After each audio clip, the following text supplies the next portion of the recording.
I'd like to call the meeting to order. Before we get started, I want to let everybody know that we are broadcasted on cable channel Verizon 30 and Comcast 22. We are also being live streamed at www.middletownbucks.org and YouTube at Middletown Bucks. With that, I'd like to pledge the flag. I pledge allegiance to the flag of the United States of America and to the republic for which it stands, one nation, under God, indivisible, with liberty and justice for all. Thank you, everybody. Ms. Quirple, roll call. Mr. Tosti? Here. Mr. Kizak? Here. Ms. Strauss? Here. Ms. Payne? Here. We also have Township Manager, Ms. Tooley Cools in attendance, Township Solicitor, Mr. Esposito, and Township Engineer, Mr. Kessler. And Thank I'm you, here. Ms. Quirple. Announcements and special items. Our next Board of Supervisors meeting will be Monday, March 1st, 2021 at 7 p.m. We'll move on to public comment. Before we do, first let me give you some instructions. So to make a comment, we will ask anyone interested in comment to raise your hand first. You would use the feature in the Zoom app. Viewers with raised hands will be brought into the meeting room one at a time to make a comment with their video on. So your video has to be on. Residents may activate their video and unmute themselves at this time. You can also make a comment by pressing 9 to raise your hand if you're on phone. And when you're called in, press 6 to unmute yourself. With that, before we go to public comment, I would like to actually make a comment.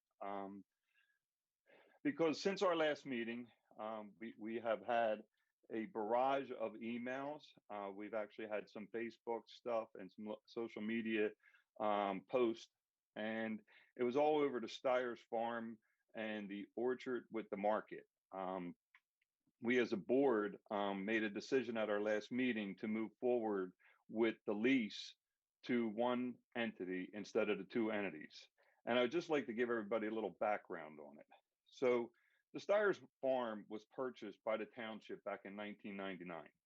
And at that time, the township chose to go with two different leases, one for the orchard and one for the farm, or for the store, the market.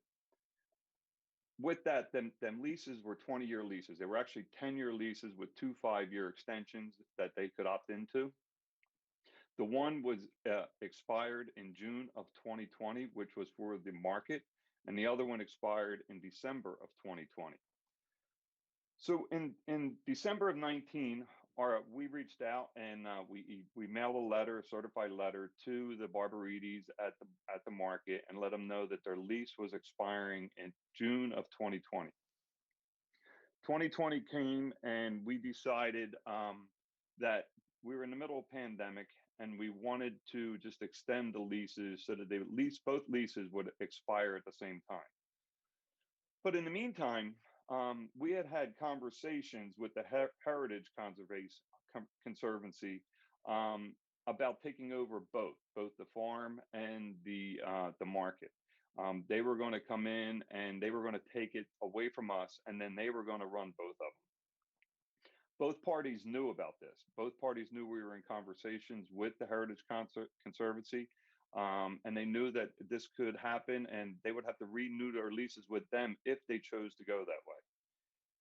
Sometime around July or August, the Heritage Conservancy, they backed out. And when they backed out, it kind of left us in a bind because, one, I don't believe our township should be in the real estate business. And this would have got us out of the real estate business and it would have turned everything over to them. So with that, we had to decide what we were going to do. And as a board, we had conversations with ourselves and we decided to stick with the one lease. So in November of 2020, our manager reached out to both parties, the Fields and the Barbarides, and let them know that we were going to one entity with this, and that we needed for them to submit proposals so that we can go to one entity. Sometime in December, Our board chair at the time, Mike Hezak, met with both parties, just to kind of just feel them out to see if they were ready to submit a proposal for us. And he also at that time let both parties know that we were going to one lease holder with this. So it would have been the farm and the store together. Come December, we had the one proposal. The other proposal, it was coming in and it came in a little late. So we extended the lease from December 2020 to January 31st. We now had both proposals from both parties. With that, we reviewed them as individually as a board, but then we also decided that we would put a committee together and have two of us interview the two parties to see what their plans were for the future and just to see how they planned on moving forward with their plan that they submitted. That happened sometime in January, where we had two board supervisors, Ms. Strauss and Ms. Quirple, interviewed both individuals, along with our township manager, and I believe Mr. Vela was there too. They came back to us as a board. They briefed us on the proposals or the interviews, and we just moved forward doing what we wanted to do as bringing the leasees to one lease and make it that way moving forward. And just to remind everybody, 20 years ago when this happened, none of us were on the board at the time, because I don't believe we would have done that back there 20 years ago. So at the meeting, we made a motion to go with one leasee, and we chose the Field's proposal is what we did. When we make a motion, then we have board discussion. There was a comment by myself, and I believe there was a comment by Mr. Kizak. And then we open it up to the public for public comment. And at the time, both parties, the Fields and the Barbarides, were both on the meeting at the time. And nobody said a word. Nobody intervened. Nobody said anything at all. So we ended up going to the vote, and it was a 5-0 vote to allow the lease to go to the Field family. From there, that's when it went to social media, and it just exploded on social media. So with that, I'd just like to just clear up some of the misinformation that is out there. And I mean, one of the misinformations is that there were families that were surprised at the decision that was made, and they didn't know this was coming. Well, to be honest with you, I mean, we were in discussion since 2019 when we notified them that the leases were expiring.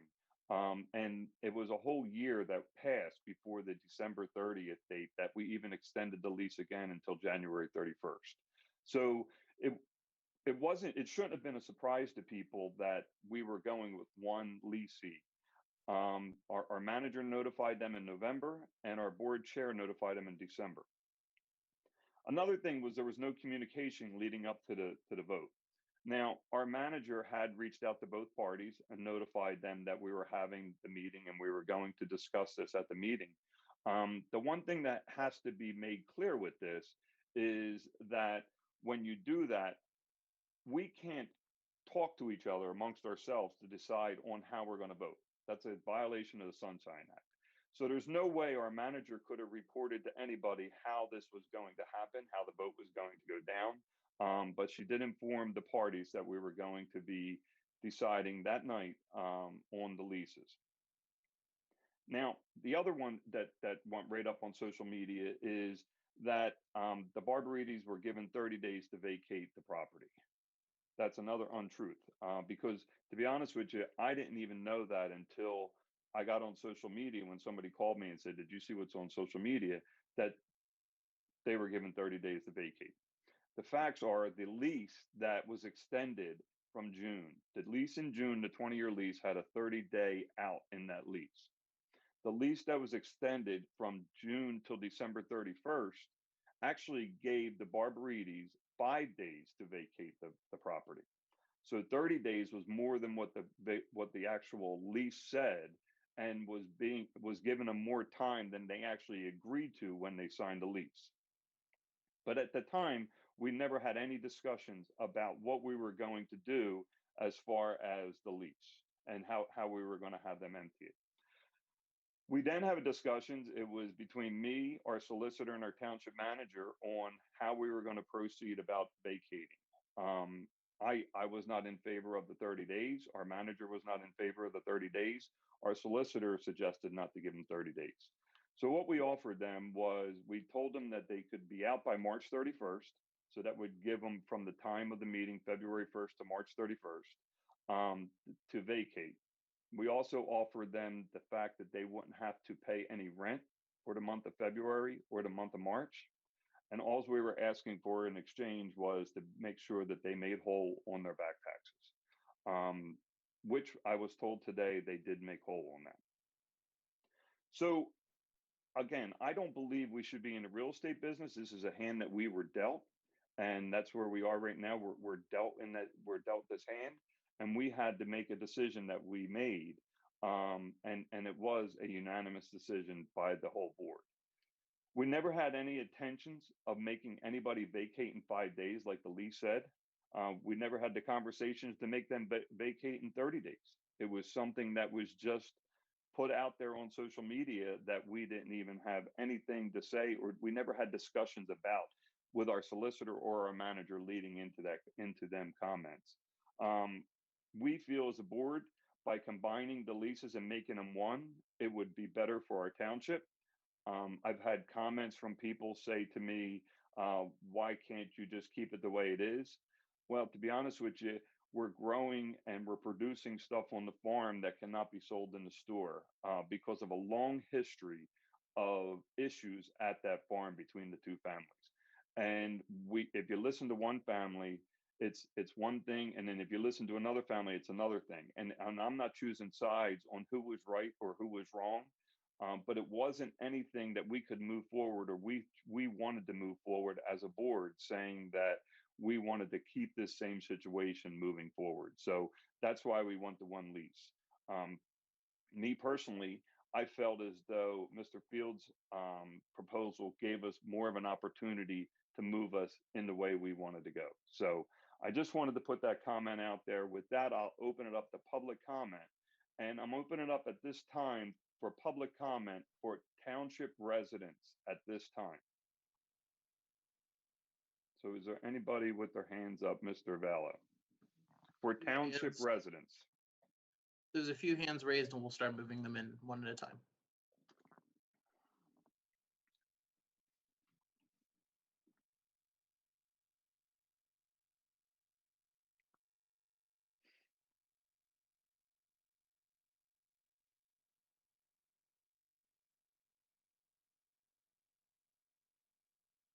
Hello, please state your name and your address on where you live. Alan Reichenbach, 980 Buchanan Drive, Langhorne. Hello, Mr. Reichenbach. Do you want me to start? Okay. Yep. Yeah, the question I have is, who was more successful in bringing revenue into Middletown Township during these years, the farm or the store? I mean, to be honest with you, I will tell you from my perspective, I didn't even realize that the two of them were separate entities. I looked at combining them, and I don't know if Ms. Teoli Coles can answer that question on who was more successful in bringing in revenue to the township. Did the farm bring any revenue to the township? We don't have any way to track the impact to the economy that the farms pick your own operation and the stores operation. Obviously, the two leases were much different. So there was actual lease revenue on the store side, and there was in-kind improvement to the property on the farm side. We do have the opportunity to review their financials, so I could certainly look into it and give, a more detailed response after looking at the tax returns from both entities about, exactly how much tax revenue or impact they might have had to the economy. Did Mr. Fields pay rent? What I just mentioned is that the two leases were designed completely differently. The farm's lease was designed that they, rather than asking for rent, a rent on a farm is typically a per acre rental fee. It ranges between, $50 and $200 an acre in Bucks County right now is the going rate for farms.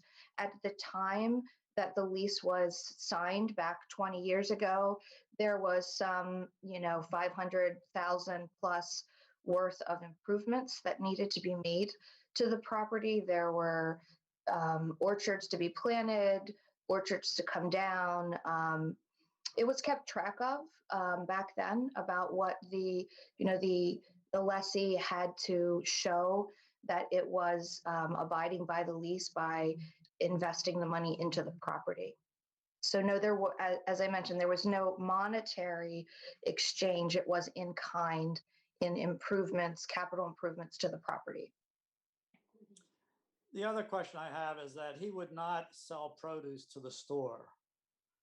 And the answer that you gave to me was because the farm was a pick your own operation. But they did have produce for sale at the farm. And now my question is, when he has this other person running the store, is he gonna sell produce to that person now? Will he put produce in the store? Well, the lease, both leases are with Tim Field. He has hired somebody to run the store for him. The old leases that are expired had all sorts of restrictions in terms of what could be sold at the farm versus what could be sold at the store. And that is what, led to the difficulties that exist between the two entities. The farm was allowed to sell pumpkins. The store was not allowed to sell pumpkins. The store was allowed to sell mums, but the farm was not allowed to sell mums. The store was allowed to sell apple cider, but the farm was not allowed to give out apple cider or sell apple cider after a farm tour. And so those were the problems that were, sort of built into the two leases. There are two sides to every story, and there is an allegation from the store side that the farmer would not sell to them. The response from the farm side is that because of all of these restrictions, we had to do pick your own, and that the store was always welcome to come and purchase fruit via pick your own, which is the way that they were able to turn a profit.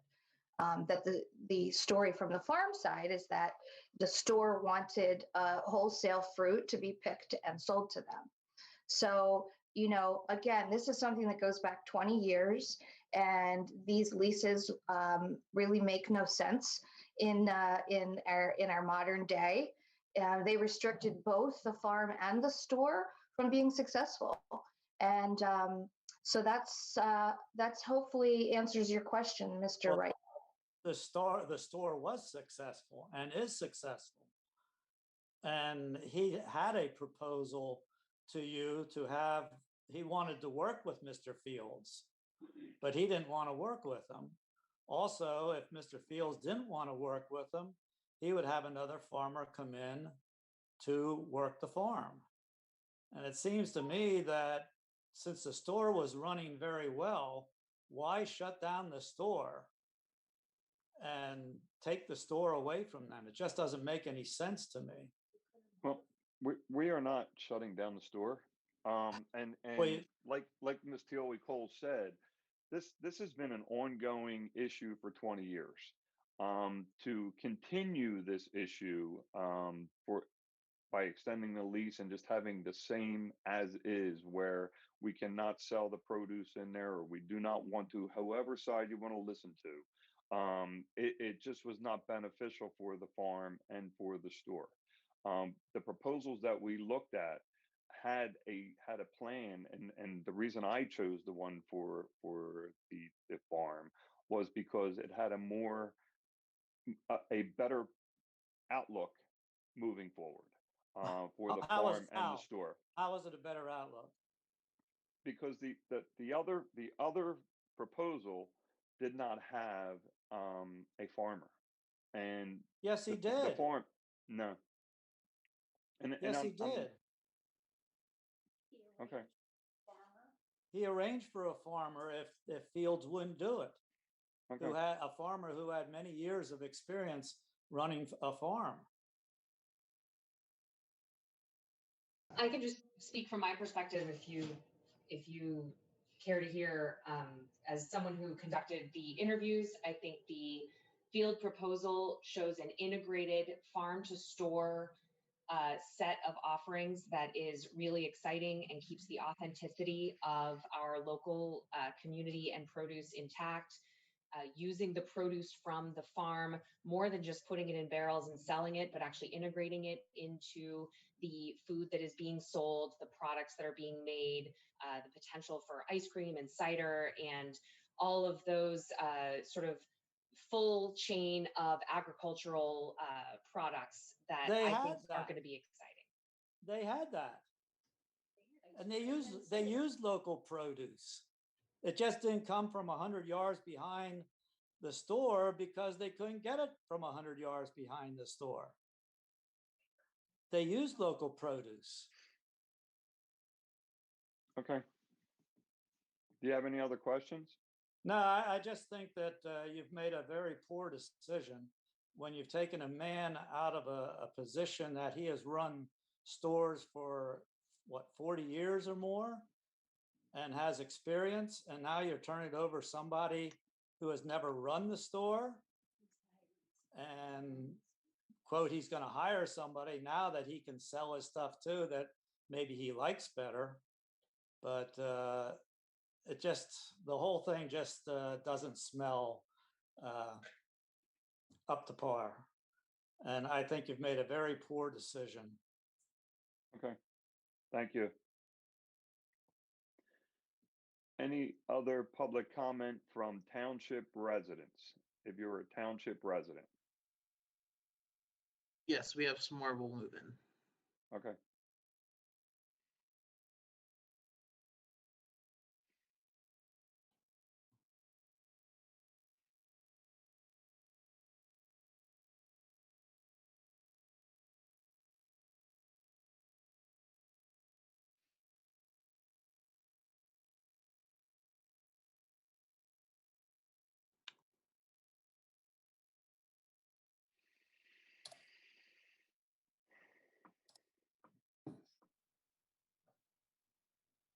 Sir, if you could state your name and your address, please. Sure thing. Alex Reinhard, 1801 Old Lincoln Highway, apartment 38, Langhorne, Pennsylvania, 19047. Thank you. Sure. Yeah. As my question has two parts. In regarding the fields and the Barbarides, will the township be providing the fields with startup capital? No. There will not. Okay. And will there be a reworking of the lease if the fields are not profitable with the market? No, the lease is another 20-year lease. And we are hoping and we're striving that the market is profitable and we can move forward with this. Okay. And then I have one more question. I've read that you extended the lease due to undue hardship because of the pandemic in the summer. Why do you feel justified in ending it now since the pandemic is still going on? I don't know if we feel justified in it. I think we just want to move forward with the farm, with the spring coming up and the market, and the farm getting back into it. I think if we were to do it now, it could help whoever the applicant was or the leasee was that we chosen moving into the spring with selling at the market and being able to grow and produce on the farm. All right. Thank you. Yep. Thank you.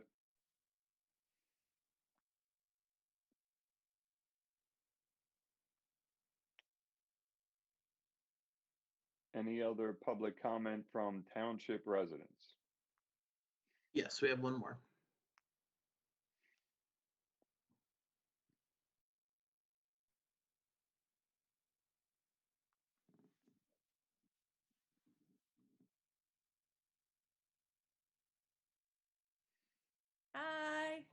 Hello, can you state your name and your address? Yes, my name is Lauren LaRoe. I live at 1801 Old Lincoln Highway, apartment 4. Sounds Thank you. familiar. I also have 2 questions, and I'm not sure if they can be answered, but I was just wondering if the Board of Supervisors was able to explain like why this lease was separated 20 years ago. Like, why did we split the baby and why are we dealing with this now? And then is that something that you guys can explain? Because we've heard a lot of like back and forth, and I don't know, it would be nice if there was one objective explanation that we could. I could tell you, I don't think there is one objective explanation for it because you hear the one side and you hear the other side, and you kind of just have to figure out in the middle. So again, we're not choosing sides on who was right and who was wrong and why it was split. But we know it was split 20 years ago. We don't really know why. We could guess, but I don't want to guess. And we would just, I think we would be guessing at why. You've seen the article in the paper, and that was the first we heard from the Fields. And then you've seen the comments from the Barbarides. So somewhere in the middle, you got to decipher why it was split. Okay, fair enough. Yeah, I guess none of you were there 20 years ago. So Yeah, I mean, I guess that's a fair answer. I don't know if anybody else has anything different. The only thing I would add is that I think I can speak for me personally, but I think this was sort of the thought process of the entire board. We decided not to look backward here. We weren't interested in trying to figure out why did this happen, where did it go wrong, and who was responsible. I think our thought process was much more forward looking than that. And it was, we have this incredible community asset. And as much as we don't want to be commercial landlords, we are. And we have to figure out what is the best use of this community asset that provides the best benefit to the residents of this township. And I don't think any of us really too much concerned ourselves with not only what happened 20 years ago, but what happened in the intervening 20-year period.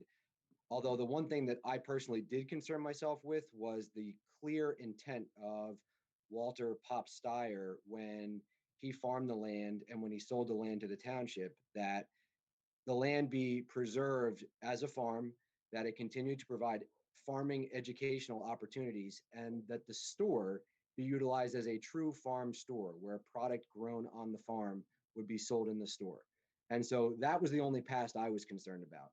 And what happened over the last 20 years, which I think we all sort of can unanimously agree was probably a mistake on the township's part to put itself in that scenario. We were much more concerned with looking toward the future and figuring out what was the best path forward. thank you. I appreciate that. Did anybody else want to say anything? Because that kind of brings me to my second question. And I don't know if this was covered because I joined the meeting late and I apologize for that. But you know, when you made this decision, clearly you made this decision because one plan was better than the other. And without disparaging, you know, the plan that you didn't pick, is there a way for you to highlight what were the strengths of the Fields plan that encouraged you to choose that plan so that we can understand a little bit better where this decision came from? So I was in one of the meetings, obviously, with both parties. I can just say that I felt that the Fields plan was concise. They didn't have, you know, grand plans, but they wanted to bring Steyer's vision of taking what was sold at the field, bringing it to the market, bringing more educational, you know, opportunities. And it was manageable, thought out plan where I felt like it was the other side had some really good ideas, but I didn't feel like they had a good grasp on how they were going to get there, what kind of revenue that would take. And for me, it was definitely a glaring difference. And I definitely felt like the Fields plan was very workable. It was going to be good for the township. It was going to be good for the market and the farm. He obviously knows how to run a farm. He's done remarkable changes over the last, you know, their family has changed that farm and put a lot into it. And he also had somebody in his proposal that had extensive retail experience. And they also had farm experience, that person. And that person was, ready to go. The Barbarides plans, they had some good ideas and they seem like lovely people. And we're not making a judgment about who was right or wrong, but I was looking at what's going to be the best for the future of the farm and for the future of the orchard. And I had to go with Fields because that's how I felt looking at the proposal, listening to their interviews. That's how I felt was the best option for everybody involved, for the field and for the orchard and the store. So that's how I made my judgment. Yeah, and I know you said you joined us a little bit late. Others may have as well. So I'll repeat a little bit of what I said already, which is the appeal of the Fields plan of having a true farm to store integrated operation, very much working in sync, much more than selling the farm product at the store, but really educating kids and really adults who may not have a lot of experience with agriculture about where food products actually come from, and watching the integration of apples and peaches and other farm products into the food, and that is actually sold at the market. So that was my judgment.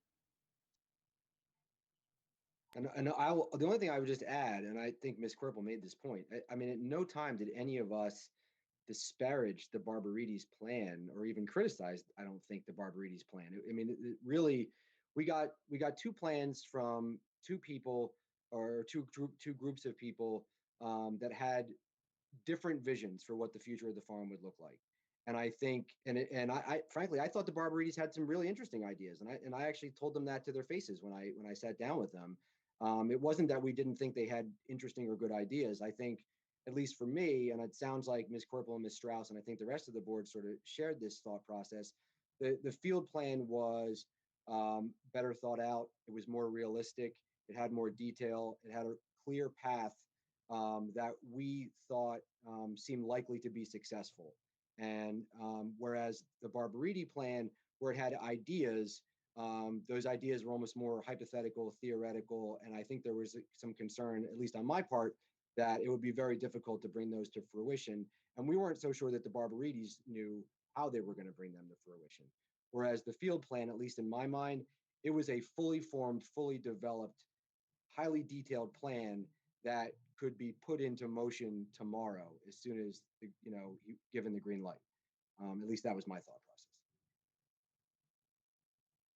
I don't think we're all in agreement with all three of the comments, to be honest with you. Thank you so much. I appreciate your time. Thank you, Ms. Laura. Is there any other township residents? If there's none, Mr. Valla, is there any other hands raised? There is still one hand raised. Okay. Moving in now.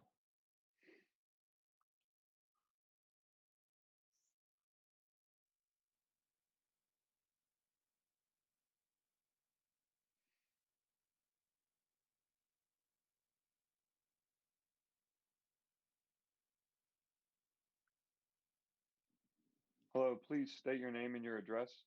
My name is Sharon Barbarides. I live at 6 Berkeley Drive, Yardley, Pennsylvania. I'm astounded at what I've just been listening to. We had a well-experienced team of farmers. Should Mr. Field choose not to participate in a lease with us, we had farmers with over 50 years experience, including orchard experience, ready and willing to step up. You're replacing my husband with almost 50 years of experience in retail food with a woman who has experience as a manager of a fast food entity. I don't think it's an equal trade. We offered free school tours to every Neshaminy school child in kindergarten or first grade, depending on what the district would choose. We offered fundraising opportunities for the Neshaminy School District, for every school in the district. We offered cooking classes and nutrition classes on every bit of produce coming out of the farm. We offered many wonderful connective things between joining the farm and the store and the community. So it is highly suspect that you are now acting as though we had no real thought out plan. We had very definitive plans and we knew how to execute them. We were asked what revenue we would need from the township. They said, well, to do the cooking, you'd need revenue. We said, absolutely not. We wouldn't take any. We didn't ask for any. And furthermore, we would take no money that would be generated from the farm for ourselves. We would put it back into the farm. Those were all the things that were told to the supervisors. I don't know if you all were privileged to learn those things because we only had the opportunity to speak directly to two of you. But those were the facts. And I find it very troubling that now you want to present us as though we were half-hearted and half-baked ideas. And I want to tell you one more thing. I watched my husband work 2 jobs for many years to support the store and to support our family because it was tough work. And I watched that for many years. It took its toll, but he did it. And now when the store is able to support us, you take it away from us. And so my question is to all of you, how do you make this right?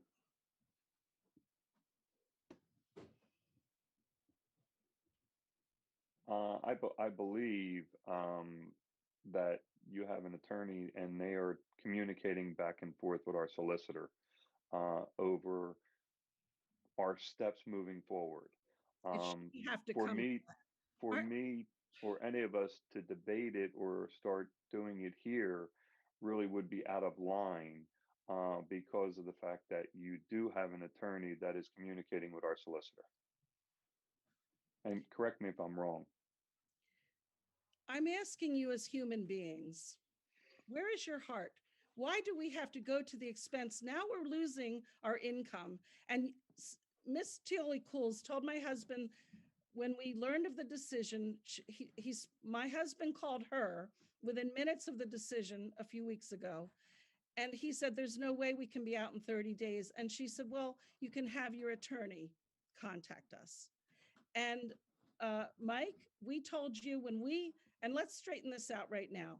We were the ones who requested to meet with you. That was not organized by the board. We said we wanted to meet with you because we were getting nowhere. And we knew we were the underdog. We knew it, we could tell. And so we wanted to meet with you. And I want to know, why do we have to now engage lawyers at a very high cost to ourselves when we have no income anymore? Because you wouldn't, and you told us when you met with us, we said, look, if it doesn't go our way, we can't leave that fast. And you said, oh, that's not going to be a problem. I emailed you immediately within minutes of the meeting ending and asked you to meet with us. I still have no response from you. I wanted to talk to you about how we could work this out beyond 30 days without having to pay attorneys for money we don't have. And I think it's really important. I think it's really. Excuse me, may I finish my statement? I'm sorry, I thought you were done. No, I'm not. You did not offer any solution except beyond an attorney or talk to Tim Field. That's where you put it. And you didn't offer any opportunity to solve any of these problems that you have now created. I just want to make sure that I address the point of the conversation just after the meeting. I texted Dave just after the meeting because I knew he was on the meeting. And I said, let's talk about next steps. I'm available to talk to you. He called me a little bit later. I did share with him the 30-day time period, which is in the lease. He said, I'll need more time. I'm going to hire a lawyer. No. I said notes exactly that I took. I said back to him then, why don't we let this settle in overnight and let's regroup tomorrow? And then the entire thing exploded on Facebook. He and I left it that we would regroup the day after the meeting, and I did not hear from him. I had dozens of emails and phone calls to respond to from folks, but he and I left it that we would regroup and talk tomorrow about the time period. He was the one who said he was going to need to hire an attorney, which you have, and is communicating with Mr. Esposito. Sorry, that's inaccurate. Did you reach out to him the next Yeah. day? the next day? We agreed that we would regroup the next day, and all hell broke loose through social media immediately, overnight, and into the next day. And the township was being disparaged. I didn't think that it was probably a smart idea because he had already threatened litigation. I'll just answer just because you brought up my name, Ms. Barbarides. I mean, the reason I did not answer your email was precisely for the reason that I understood at that point that you were retaining an attorney. And obviously we have the township solicitor. And at that point, the negotiation was between lawyers to talk about how a lease was going to be ended and how the transition process was going to take place. So I didn't feel it was appropriate, and I didn't know legally if I could at that point speak directly to you. We had no attorney. We had no attorney. We necessarily had to hire one. But we Fair had enough, but no attorney. it's fair enough. I don't know whether you did or didn't, but at that point, Mr. Barbarides had expressed to Ms. Tioli-Cools that he would be retaining an attorney. All right, I've heard enough because most of what I've heard is not even accurate. And it's really a shame that you're disparaging and telling things that are not accurate. And we know what you're doing.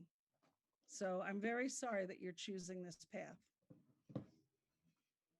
But you still haven't answered my question, how you intend to make this right.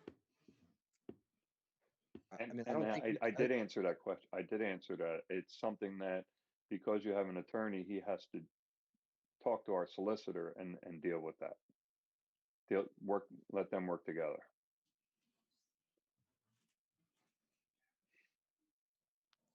"20 years, and this is the thanks we get."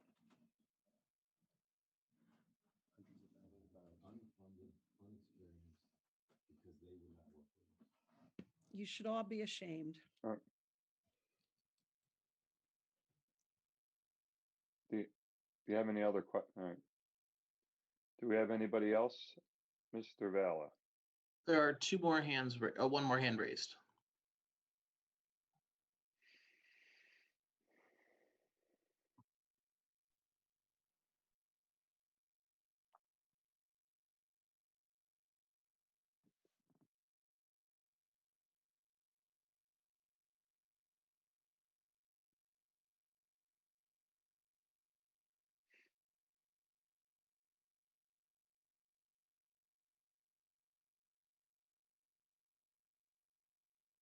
Can you turn your video on and state your name and your address, please?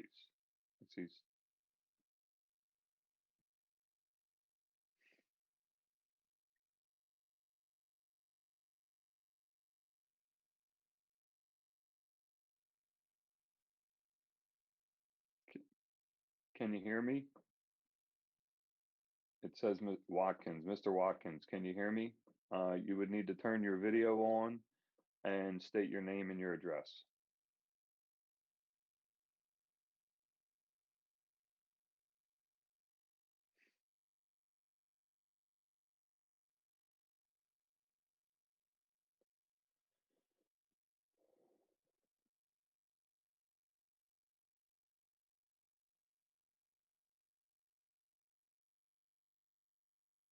Mr. Val, is he muted? It appears that he is not able to join. He is unmuted. If I may suggest, Mr. Watkins, if you can hear us, if you could indicate at the meeting to raise your hand, and we'll try again later in the meeting, if that is okay with you, Mr. Chairman. That's fine. Is there any other hands risen? There's one that just came up, coming in now.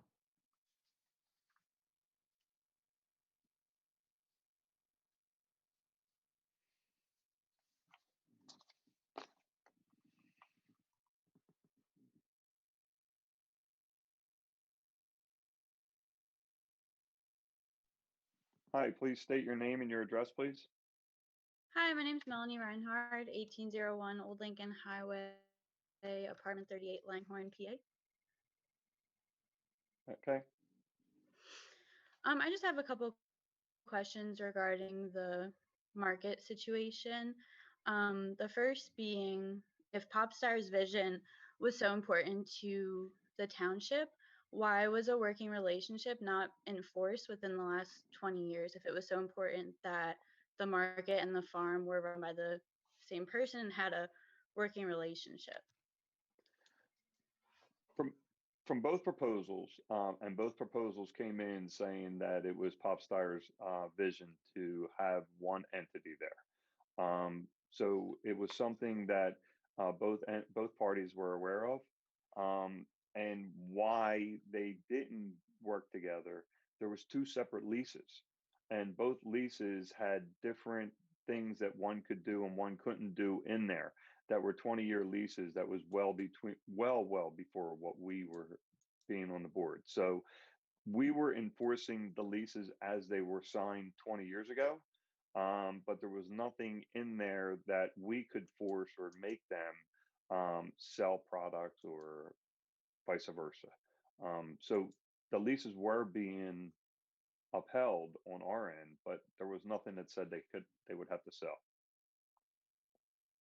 Just to follow up on that point, Pop Stire's vision wasn't that you would have a farm tenant and a store tenant and that they would get along.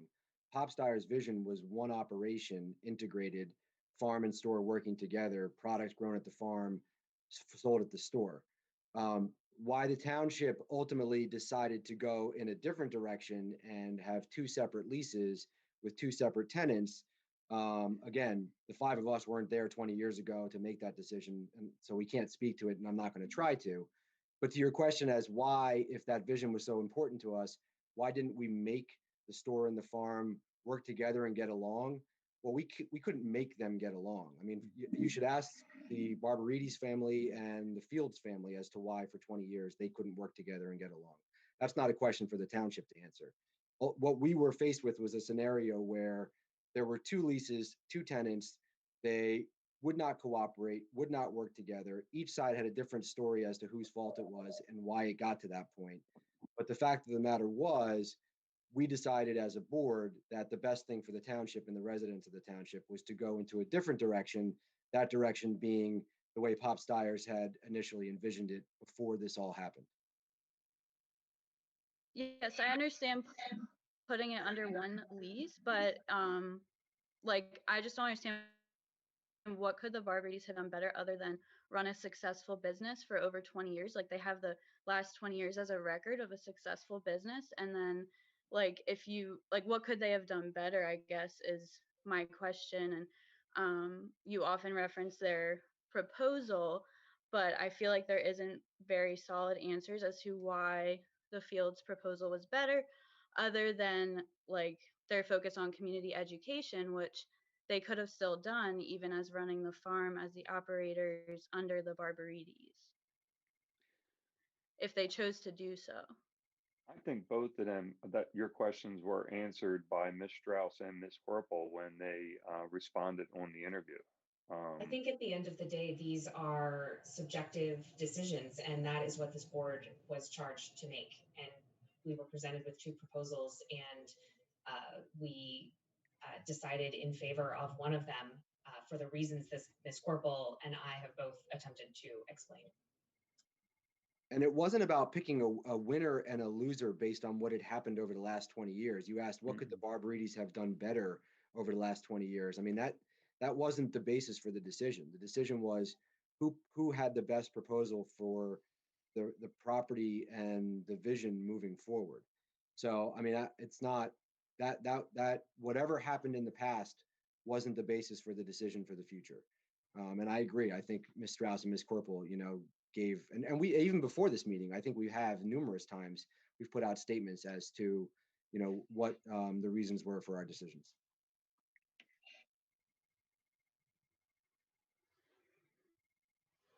You have any other I just questions? feel that the whole situation seems a little unfair, and I just don't understand what more they could have done than prove themselves to the township by running a successful business. And their desire to work with the Fields is clear in their proposal.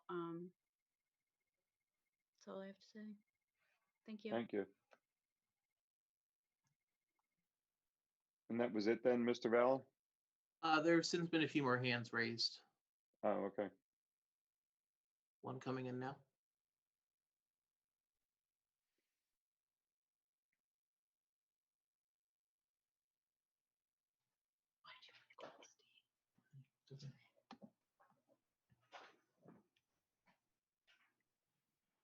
Please state your name and your address, please. Hello, Aaron Goldstein. It's a Yardley address, 102 Evington Road. What's your question or comment? I was just wondering how much rent the Fields have paid in the past 10 years, considering that agreement for the investment into the property was for the first 10 years of the 20. So what about the second 10 years of the 20? Do you want to answer that, Ms. Teoli? Yeah, sure. In the second 10 years, the decision was made not to implement the rent because of the difficulties that were placed upon the farmer because of the two leases and the inability to do many of those additional things. Okay, and then what was the rent that the Barbarides paid? Why did you charge the Barbarides rent if they also had difficulties because of the farm? Because you mentioned that both of these businesses were under a difficult situation. So why did you make one pay rent but not the other? Well, the leases are totally different. The business of running a farm and the business of running a retail store are two totally different leases. I am no expert on either of them, but I can tell you the going rate for a farm in Bucks County is between $50 to $200 an acre per year. I can tell you the going rate for the store is probably more around $7,000 a month. The Barbarides paid $2,700 a month for the first portion of their lease, and they have been paying $3,300, so nearly 50% of market value. So they were also given some leeway in taking into consideration the situation of the two leases. Okay, and do you feel that the community outrage is misguided, or do you feel that your board bears any responsibility for it? You were all static, so I couldn't even hear what you said there. I was asking the community outrage that has since occurred based on this decision. Do you believe that your board bears any brunt of the responsibility for it, or do you think that it's entirely misguided? And this is a personal opinion. I think a lot of it was misguided because when it first got out there, it was one-sided, and based on the fact that it was one-sided, that's why I believe it was misguided a little bit. I think that we did our due diligence. We had the proposals, we submitted them, we did our interviews. We weren't giving them, I don't know where the 30 days came from. We were not following the lease. The lease said that they had to vacate in 5 days, or we could have charged them triple the rent, which we had no intentions of doing. So I believe that some of it was misguided, yes. Okay. I'll just add, can I just add quickly? I mean, I would somewhat take issue with your characterization of community outrage, because that suggests that the entire community is outraged or unhappy with the decision. I've gotten lots of emails and phone calls and communications from residents who are applauding the decision. And I know that Mr. Field, who's got a tremendous following of his own, has gotten a ton of support from the community, who is happy with the decision and is excited and looking forward to the future of the property. So I'll grant you that there has been a social media, PR initiative that's being waged here by some people. And I will agree that when this sort of first broke, there was definitely, I would say, a largely negative response. But I think in sort of the days that have followed, I think that's changed to a significant degree. And now at this point where we are today, on balance, I certainly wouldn't characterize it as, community outrage over the decision. Do you think the Fields proposal could be released in the same kind of transparency that the Barbarides did? And then also, what guidance was given by the township for the proposals? Just because it seems like there was no formal process. Nobody was asked to, see financial statements, and the numbers weren't really compared apples to apples. I think one thing that's important to note, though, and a few people have said this in different ways, is that this ultimately isn't a hard-nosed financial decision for us. We are very much focused on the future of this community asset that we are just temporary stewards of.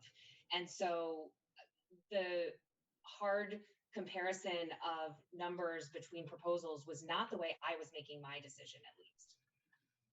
Okay, and is there anything preventing the community from seeing the field proposal?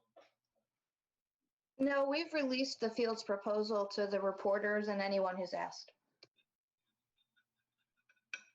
Okay, so that's hidden. All right. I have no further questions. I wonder how you guys feel about the decision that you've made and the family that you have, kicked from their business. Thank you. I've said this in several different venues, and I'll say it here again, which is that this asset has never been meant to be run for the benefit of one or two families, but rather for the benefit of the entire community. And I think that's why I still feel like we're making a strong decision for the future, and the proof is going to be paid out over the next decades as the community reaps the benefit, I think, of the farm.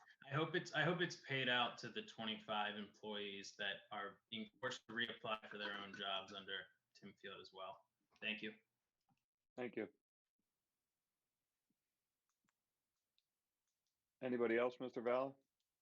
There's one coming in right now.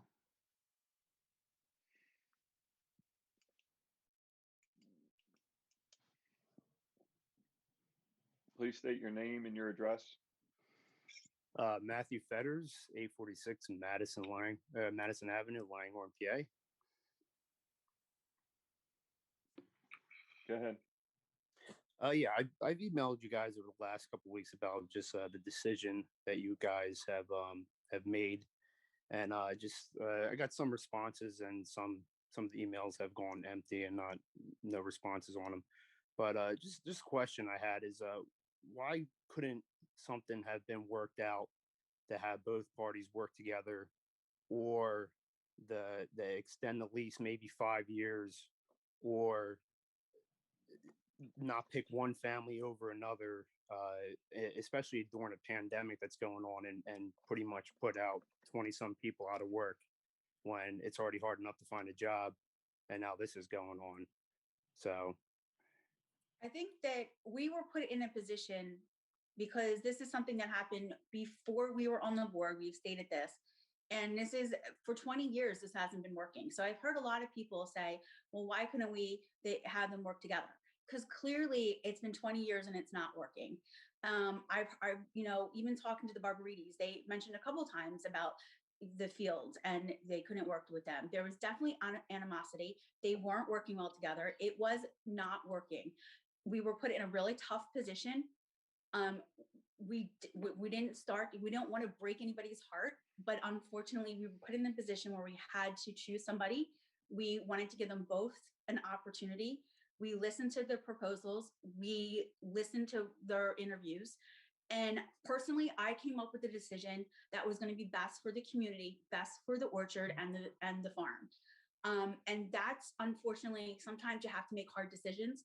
And I know, it's not a situation you want to make, but we had to make a decision, and we made the best decision that we could make. To think that we could have made them get along and worked out all the problems that couldn't have been worked out in the last 20 years is unrealistic. Okay. And as far as nobody wants to see anybody out of work, of course. And I do believe that the fields have offered for everybody to apply that was working. And I believe that some people already have applied. And, I'm sure that they're more than willing to look at them and give them employment. So I'm hoping that they all come back and work at the orchard and at the farm market. That would be our hope, of course.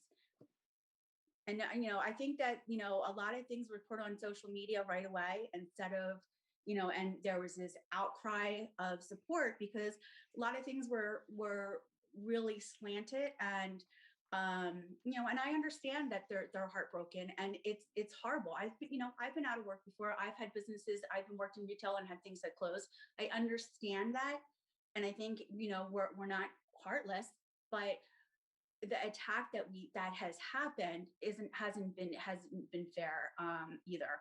And obviously we didn't take this lightly. We really looked at the proposals and looked at what's best for the future. And that's what we had to do. That was a tough decision, but that's what we're here. We had to make, sometimes you have to make tough decisions. I hope that answers the question, but I understand what you're saying, that you have to make a tough decision, but at a time like this, why not just extend the lease a couple of years or something? I mean, they've been both working those two leases for the last 20 years, and then all of a sudden you're just gonna push one out for another. And I know you said that you. I really have to jump in and argue with the characterization of all of the sudden. This has been over a year in the making. This was not sudden. This was not a surprise. There was time and consideration given for plans and for changes. This was not in any way a sudden decision. So I really have to just jump in on that. Okay, so when was this decision started, or when was it in the process to put it down to one lease? In December of 2019, the parties Okay. were informed that the leases would not be continuing as written. Okay, but for a 20-year lease, that last whatever it was 3-4 months that was decided is not really that long of a period of time. It's not like, I don't know, 10 years into the lease or something, it was decided that they're not going to continue as two different leases. So it was pretty quick of a decision to go to one lease owner, right? I think it's important to note that the township didn't terminate a lease. These leases expired. Okay. There weren't options to extend. These were leases that were set to expire after 20 years. We notified in December. We talked between December and June. In July, we wrote a whole new lease, and that whole new lease was only for 3 months. It was temporary. It had a 5-day, provision to leave within 5 days, and it was 3 months. In and of itself, when somebody signs a 3-month lease after having been given 6 months notice, that in and of itself is an indication that things are changing. And then 3 months later, another 3-month lease. And then in December, a 1-month extension. The Barbarides signed all of those leases. The original one that was a full 20 years, that had a 30-day provision, that had a complete, we will vacate the property.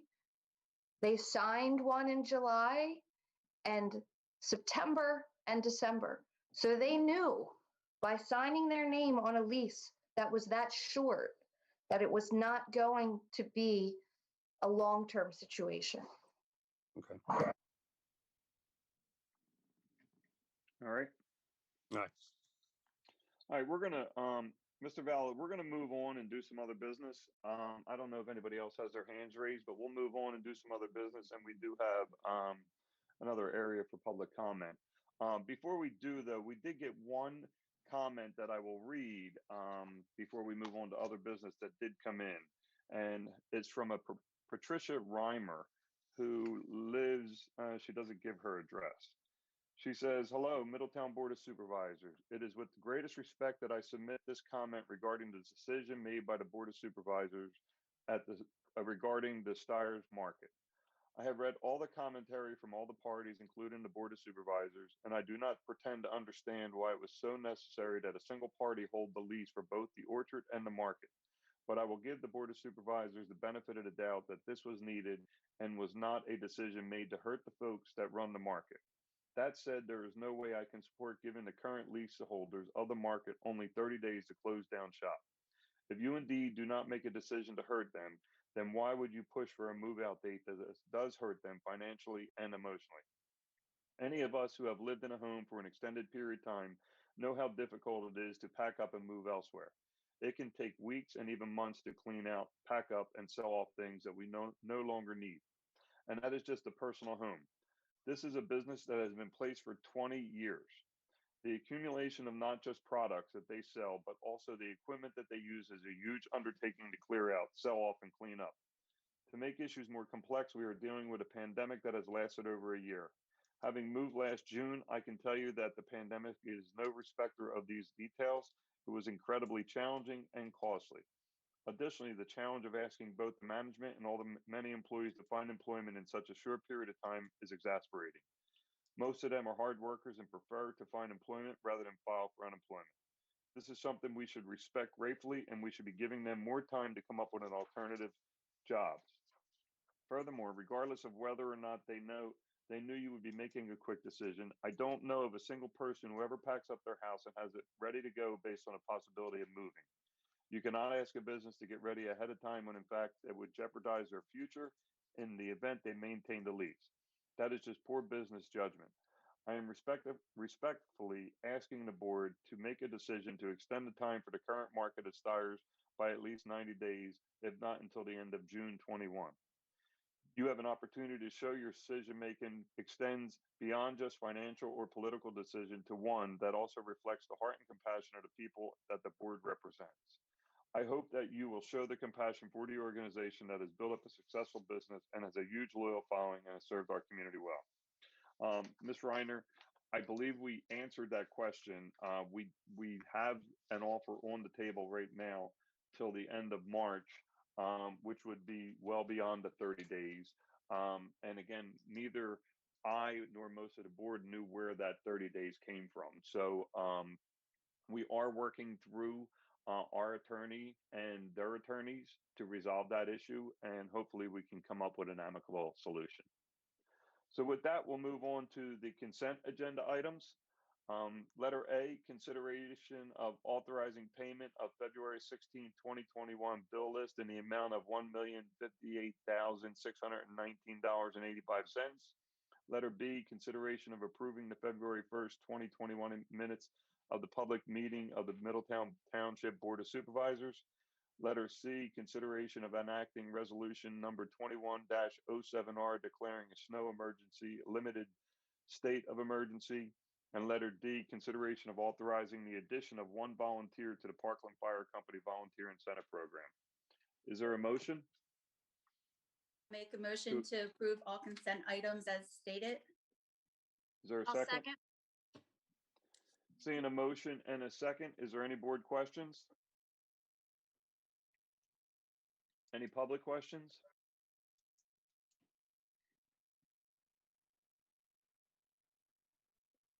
Seeing none, all those in favor signify by saying aye. Aye. Aye. Nay? Ayes have it, 5-0. Number 5, consideration of authorizing advertisement of a public hearing and association ordinance for the zoning map amendment request submitted by TLC Reedman LP SR 213 East Lincoln Highway, Langhorne, PA 19047. Ms. Thiele-Coles, you want to explain? Oh, we have somebody on? We have Carrie Nace-Poust and Pete Cleland, who are representing the applicant. Okay. Hi, good evening.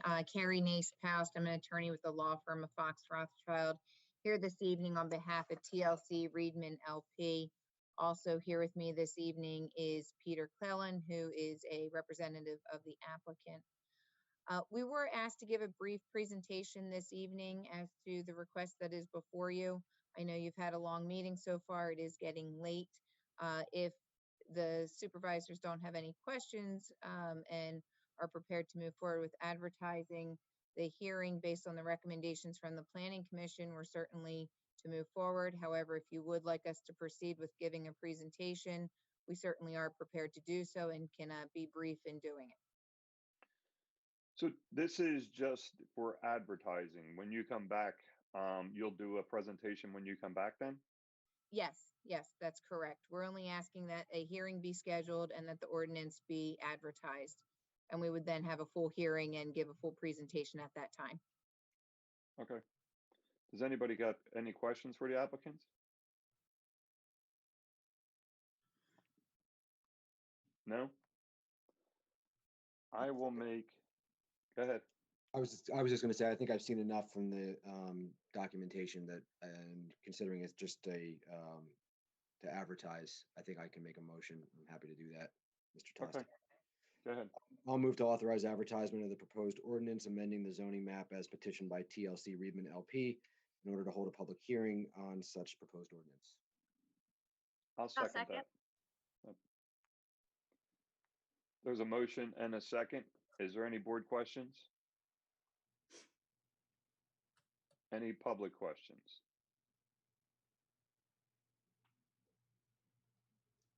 Seeing none, all those in favor signify by saying aye.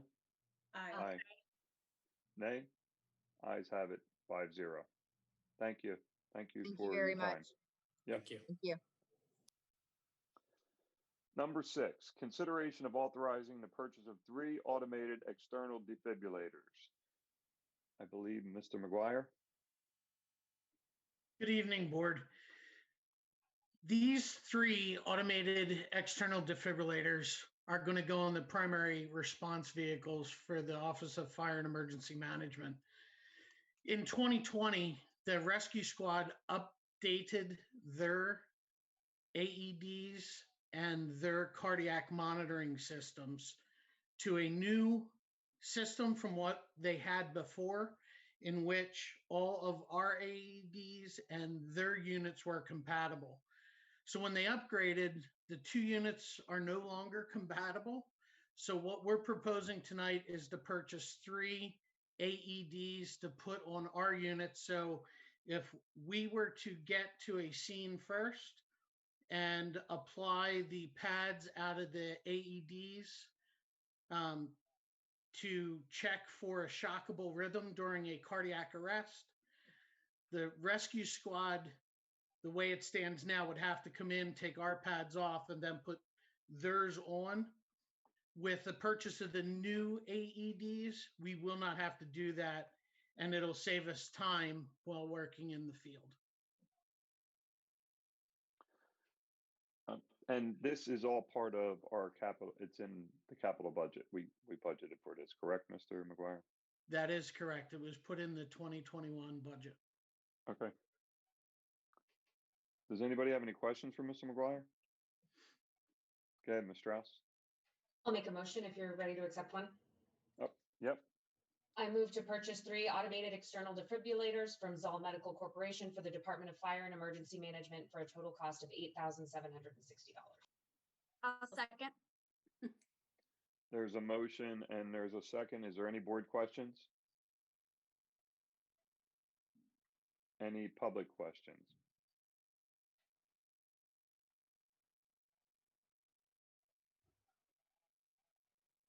Seeing none, all those in favor signify by saying aye. Aye. Aye. Nay? Ayes have it, 5-0. Thank you, Thank Mr. you. McGuire. Number 7, consideration of authorizing the preparation and advertisement of the 2021 road program. Mr. Kessler. Thank you, Mr. Chairman. I'll pass it to Mr. Ennis to start with the road program, and I'll All right, I seen your camera come on, so I thought you were doing it. always ready. Thank you. All right. Okay, Mr. Ennis, you're up. Thank you, Mr. Chairman. Yeah, we're here tonight to present the 2021 road paving program. This year's road program will be a base bid and 4 bid alternates. The base bid consisting of approximately 5.4 miles of roadway. I will share my screen and show you the slides. So we're going to start in the Georgetown neighborhood to fill in the gap from last year's road program between Sturbridge and Hampton Bridge. Then we'll move on to the fairways off of West Maple Avenue and the golf club. From there, we're going to go to Parkland, the east side of Humeville Road. There's a few roads there that we're going to pave to finish that section. And there's a few Pleasant, Carter, and Rising Sun off of West Lincoln Highway that are added. Worcester Road, the section leading into Bristol Township from Woodburn Road, we've added to this year's program, and a section of Tollgate Road from Fulling Mill to the Court Creek Park driveway entrance. And the last road for the base bid is Beechwood Avenue off of Brownsville Road. Going into the alternates, we're going to pave the parking lot number 2 at Twin Oaks Park. Bid alternate number 2, we're going to add the basin retrofits to this advertisement. With the success last year of the Sycamore Ridge draining improvements being added to the road bid, we thought we would add this here to this project. And then bid alternate number 3 and 4 are road striping projects we're going to do. Basically the double yellow and white lines on the roads you see here on this figure. And alternate number 4 would be striping and shoulder on Snowball Drive. Now I'll pass it to Mr. Kessler to go over the ADA ramps, which will be added to the base bid. Thanks, Mr. Ennis. The board will see on this slide the locations for the ramp program for this year, and you'll realize that a lot of these neighborhoods are the same as the roads that Mr. Ennis just mentioned. This has been a few years in the making to kind of shift the road program earlier in the year. So we'll have this advertisement right at the start of the year here, which will allow us to do the ramps in the neighborhoods of the roads that we'll be paving. So the ramps would be done first. The concrete work comes before the paving, and we'll be able to have both the ramps to improve pedestrian safety as well as the road resurfacing done in these neighborhoods. So in Georgetown, which is one that we've had ready and just been working on setting up to be within the budget to do those ramps. That's 15 intersections with a total of 48 total ramps. In the Idlewood neighborhood would be 12 intersections with 32 ramps. The Fairways has 11 total ramps. The Golf Club Drive neighborhood has 6. And we're also including one location in Upper Orchard at the park. There is a pathway to the park there that has a quite deteriorated curb ramp, I guess you can call it. It's really where the asphalt meets the road. So that'll be done to actually have a compliant ADA access to that park. So all these locations would be done as part of the road program for this year, and we estimate it would be within the 2021 budget for the ramp program that we've included for this year. So overall, we approximate the job to be about $1.7 million, and it will be 5.4 miles of paving of township roads. Are there any questions from the board? I had a question, Mr. Ennis, on the line painting. We had the one in Snowball Gate, and where was the other one located at? That you had 2 slides there for that. Yeah, the other is throughout the township. There are roads in the packet that. Let me go back. Sure.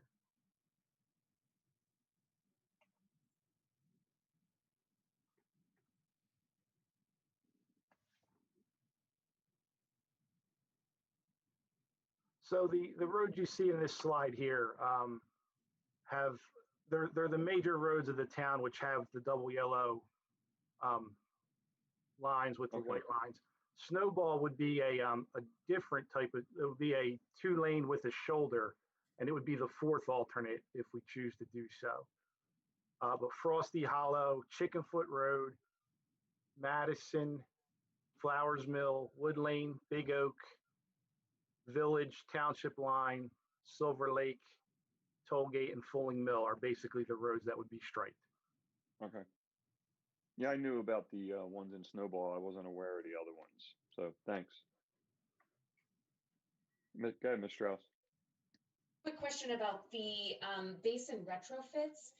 When we do those projects, should residents expect to see drainage improvements in those areas, or are those primarily about our MS4 ratings and sort of desilting the water? Yes, it would be more for water quality. You're not going to see a drainage improvement as far as quantity and more retention. It's going to actually slow down and increase retention times to get a better water quality.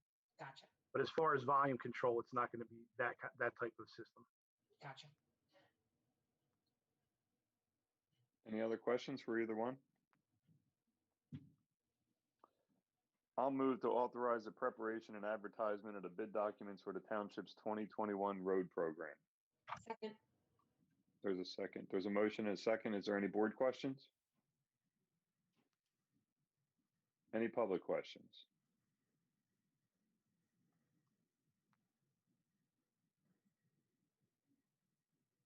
Seeing none, all those in favor signify by saying aye. Aye. Nay. Ayes have it 5-0. Thank you, Mr. Ennis. Thank you, Mr. Kessler. Thank you. Next on the agenda is the presentation of the fourth quarter 2020 financial report. Ms. Bondry, and good evening. Evening, everyone. I hope everyone's doing well and that everyone is staying safe. As mentioned, I'm Megha Bandari. I'm the finance director for the township. And today I'm going to go ahead and present to you the Middletown Township quarter for 2020 financials as well as pension. I do want to mention that this also covers all of 2020. So these are pretty much our final numbers for the year. I'm going to go ahead and share my screen now so that you can see.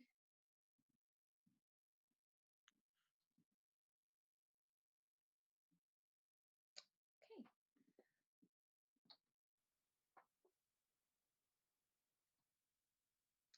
All right, so first of all, I'd like to go over all of our funds.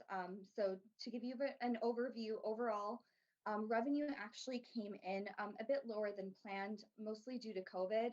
I do want to mention that within the revenue, if you look, it does look like we came in higher, but that was actually an issuance of a bond at the beginning of 2020, where we brought in 2.97 million through that bond. That is in our revenue number, so it's bringing that revenue number up. But overall, if you look at the full picture, we actually came in a bit lower, and a lot of that has to do with COVID and some incoming revenue being slightly lower due to that. And I'll go into that in more detail in the upcoming slides. As far as expenses, we were able to actually lower our expenses with township-wide reduction efforts. I'll talk to you on that in more detail as well in the upcoming slide. Really, we're going to focus mainly on our general fund, which is our main fund, as well as our capital fund in the next few slides to give you a real overview of how we came in. Okay, to go over the general fund, overall from a revenue standpoint, we came in at $19,684,384 versus our budget of $21,824. And then on the expense side, we came in at $21,820,488 versus $21,805,600. This was basically right on target from an expense standpoint, but as mentioned in the previous slide, lower on the revenue side. Some of the main reasons for the revenue being lower is that we had some areas of taxes that were affected. The main areas are the amusement taxes and the parking transaction fees. These actually kind of go together. They're really based on Sesame Place.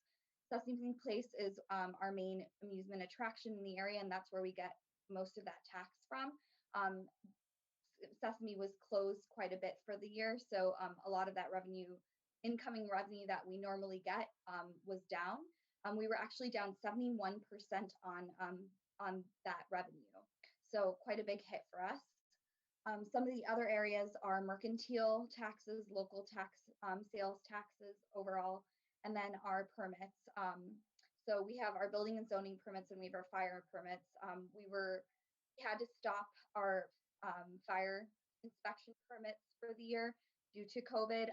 We were not able to go into the businesses to attend to those in 2020, so that brought down a lot of our revenue there.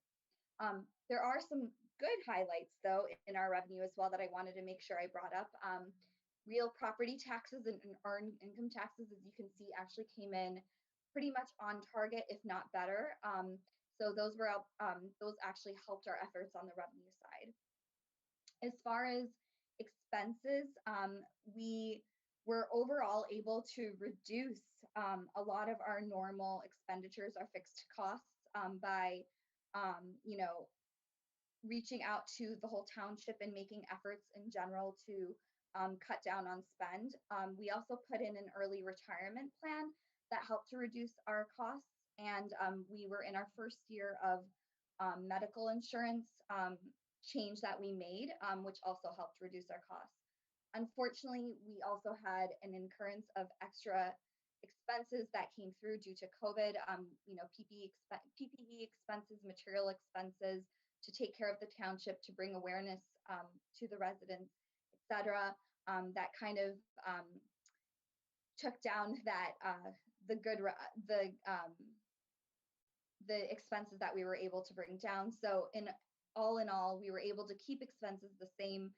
And just as a realization, a lot of those expenses are fixed expenses, and we're able to at least keep equal on the expense side. Okay, and that's the general fund. On the capital side, as mentioned before, our revenue consists of a bond that we brought in the beginning of the year for $2.97 million, and many grants that we get on the capital side. So overall, our revenue came in pretty much a little bit higher than expected due to that bond.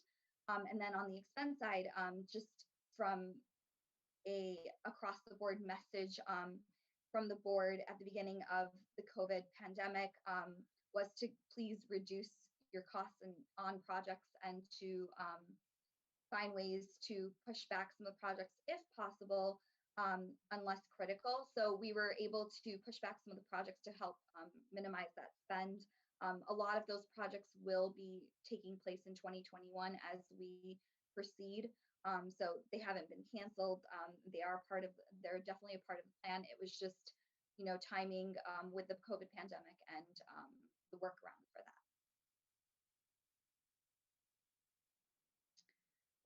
The next slide I wanted to go over is our investments. We do have an investment fund within the township. This investment fund actually consists of the water and sewer sale that we had quite a bit ago. We were able to invest that money into what we call an investment fund. It is a restricted fund. There is a 40 million original balance that needs to be retained in this fund. As you can see, we've been doing quite well over the last few years. We're actually at over 44 million in this fund. We had some interest earnings of $218,971. This is great considering the fact that a lot of the interest rates in the market, as you have probably seen, have gone down quite a bit. We are working through this as much as possible. We're still working with PFM on most of our investments, and then we have Univest. There's a money market which we're keeping in place just in case any cash is needed. We have not utilized any of the investment fund in the last few years, and have just working very strongly on trying to keep this investment fund up and running. And last but not least, I wanted to make sure I gave you guys an update on our pension. We have two pension plans. One is the non-uniform plan and the other is the uniform plan. As you can see, we had quite a bit of a increase in both, 16.7% on the non-uniform side and 22.9% on the uniform side. These both consist of equity and fixed income plans. All right, any questions, any concerns, anything that you wanted me to clarify?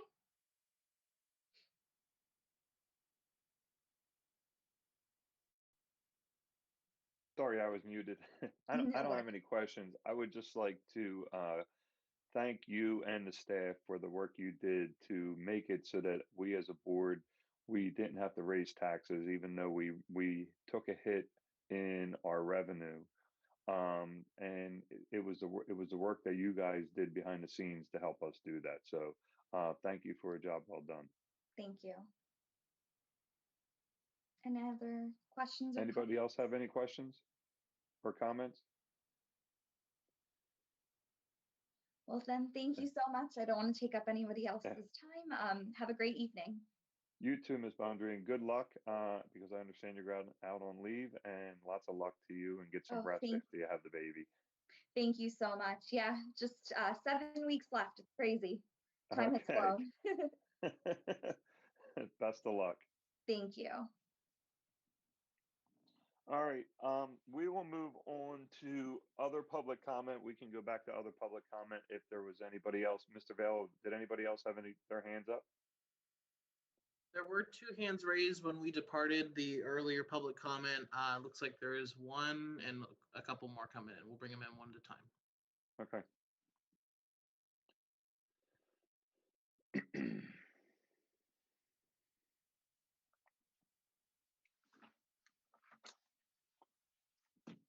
Miss Reinhardt, you got to unmute yourself, and then you're going to have to state your name and your address all over again. Okay, it's Melanie Reinhardt, 1801 Old Lincoln Highway, apartment 38, Langhorne, PA 19047. I just had one more question I forgot to ask you about, being that some emails that I sent to your addresses were blocked, and I was wondering if you were blocking emails from residents regarding Stiers, or what exactly that, if there's an explanation for that. Yeah, I can tell you, I had a lot of emails, probably along with the rest of the board, and we did not block any emails. I'm not sure if it maybe went to your I've- to this. There were a handful of emails that were caught by our filter, and we eventually opened them up when we found out about it. Okay. What do Yeah, you I will. mean by that exactly? Well, I guess the Barracuda software that reviews all of the incoming email, I am not an expert in this, but takes questionable emails and quarantines them. And, some of them get sent to a blocked sender list. And from what I understand, the primary reason that usually happens is if it's coming from another country that apparently we send emails out and we don't even know it, but they're being bounced around. And if it ends up being bounced from a certain country into our server, it's going to be put in the quarantine list. I know that I probably got 50 emails from residents, and I think that there were only maybe 3 or 4 that were blocked. And as soon as we found out about it, we cleared it up. Well, I guess the answer is we were not aware as a board. We were not aware of it. But once the township did find out about it, they did unblock them. We were not aware that there was any being blocked. And it happens all the time. Okay, that was my final question. Okay, thank you. Thanks.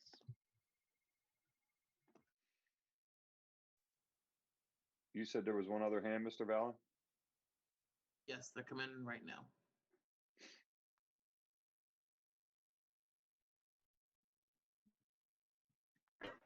Hi there, can you all hear me? Yeah, can you state your name and your address, please? Yes, my name is Nafis Khan. My address is 62 Jennifer Lane, Morrisville, Pennsylvania, 19067. Okay. Thank you. My question is regarding the Stiers Farm and Market matter. My main question is, could you explain the proposal process a bit more? How in depth was it? It sounds very open-ended by way of, the proposal on the field side, there's not a lot of information there, but for the Barbarity side, it seems pretty succinct.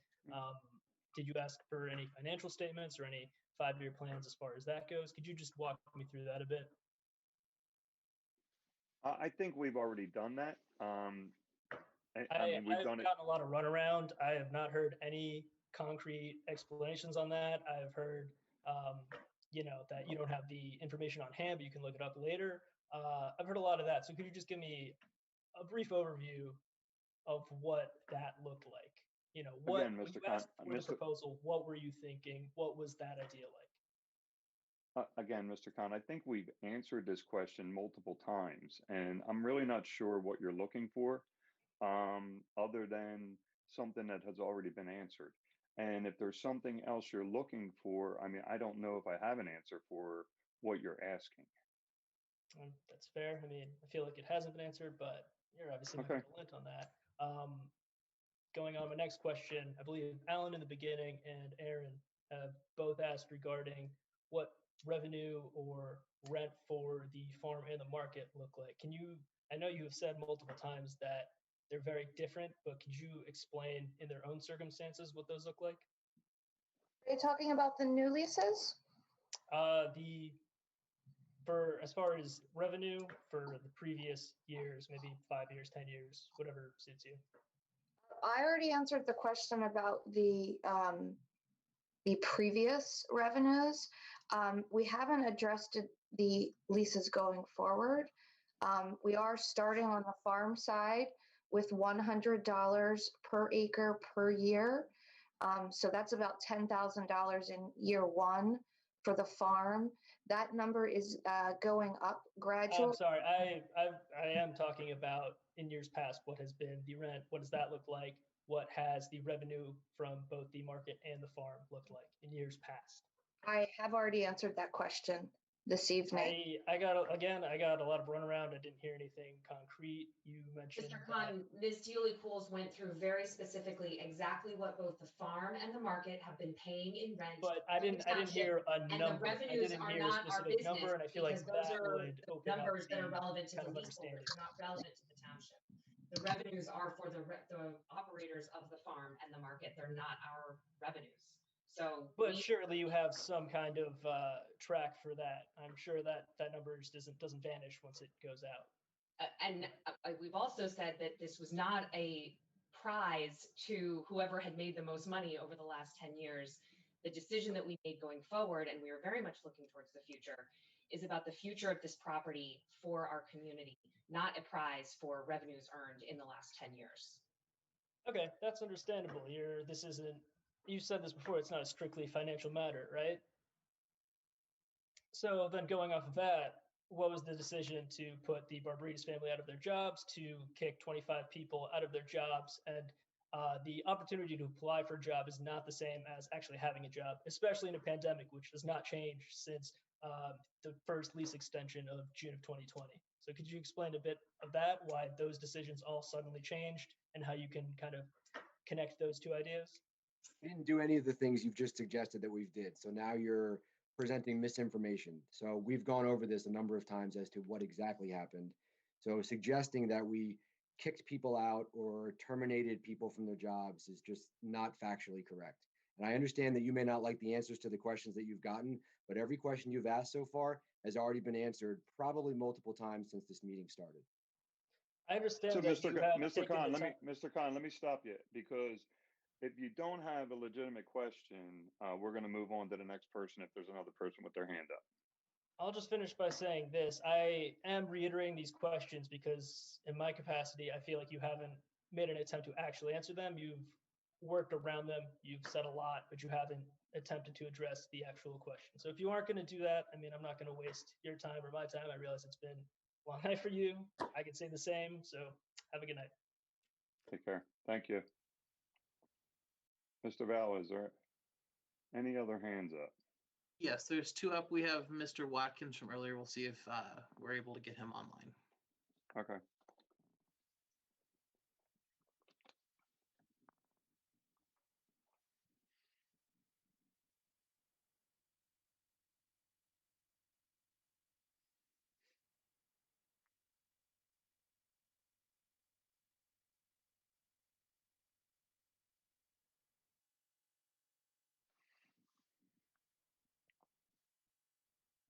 All right.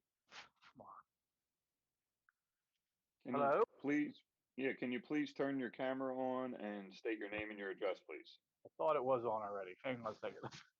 It's on now. It is. Oh, Yeah. Oh, yeah, I see myself. I'm sorry. I'm a new one on using Zoom. So it's an experimentation that might crash. I don't know. We'll see. All right, we got it. All right. So I'm trying not to ask repetitive Can you state your name and your address? Oh, sure. Bill Watkins, 35 Trail Road in Twin Oaks.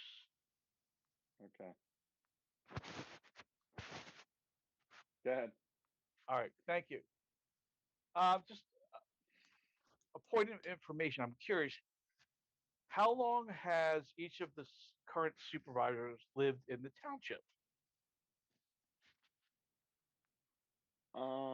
I mean, is that in reference to the Stires Market? Is that why, or? See, I'm curious as to the background and historically speaking towards the township. I, I mean, I moved into the township in 1998. I was born and raised in Bristol Borough and moved into the township, lived in Highland Park. And now I'm not in Highland Park anymore, but I moved into the township in 1998. And the other board members? Can you ask your question, Mr. Watkins? What are you getting at, sir? Yeah. I'm just curious. Listen, I'm a chatter. I'm trying to get to know people. With all due respect, this is not the forum to get to know people. This is public comment during a public board of supervisors. Well, of course it is. Asking us about how long we've lived in the township. I mean, if you All right, well then thank you for not participating in a nice, cordial introduction. I appreciate it.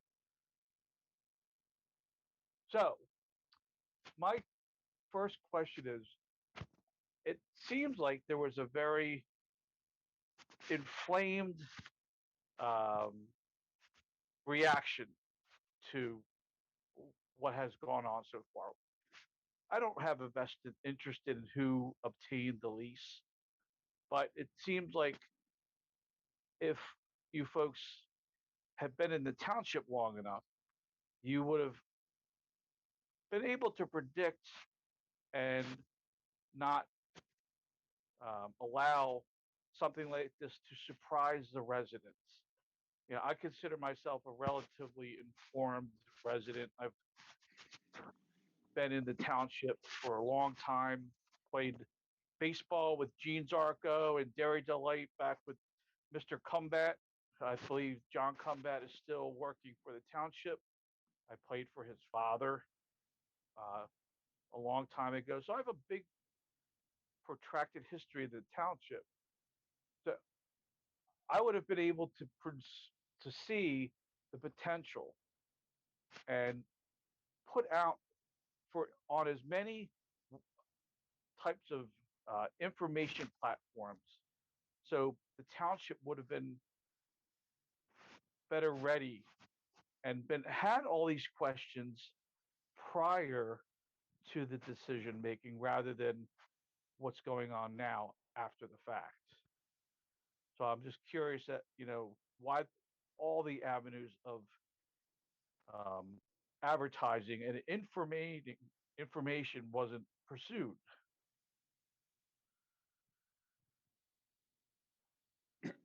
I believe that there was a lot of information on our part to be pursued. Like we stated, we started this back in 2019.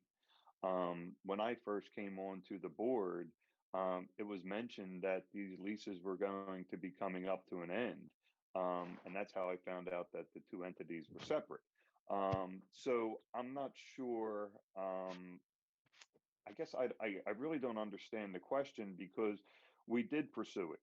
I believe that the information that got out there right away was some misinformation that was really construed in a different way.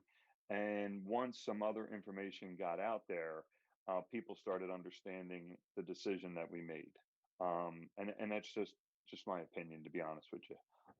But I'm not sure what the question is you're actually asking us, because I think we did do it by asking for proposals, interviewing the applicants, extending the leases that they knew were going to be coming to an end.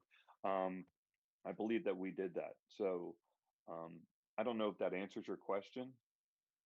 Well, it seemed like a lot of people didn't know about it. People that seemed to be fairly usually informed, but I guess during the COVID era, it was hard to,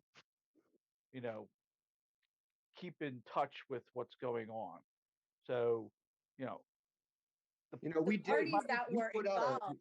We put out a press release.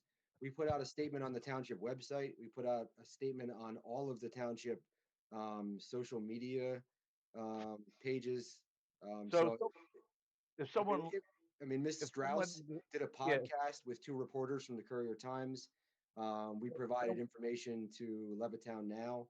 So if you're suggesting When that was from that a done? messaging or a PR standpoint that we did not communicate to the residents of the township what was going on, I would disagree with that. I think we tried very hard to provide information. The fact that this thing sort of got legs of its own on social media, that happens. That's how social media works. But we certainly did make our best effort to put a lot of information out into the public space about the decision, the basis for the decision, the history of the property, and why we ended up where we ultimately ended up. Uh-huh. So if someone has liked the township Facebook page, then when some of this information was put out, would that have shown on individuals' Facebook page who has been following the township? I mean, I'm not a Facebook expert. I don't know how to answer that question. I can only tell you that it was put out there. I don't know who gets to see it. Yeah, a lot of people are using like Facebook and Twitter now, especially during the COVID era. I've been using it way more than I ever would have ever wanted to and imagined to. And it seems like it's, something that's not going to stop now. So I'm just, it's sort of like water under the bridge, but it just seemed like a lot of people were surprised.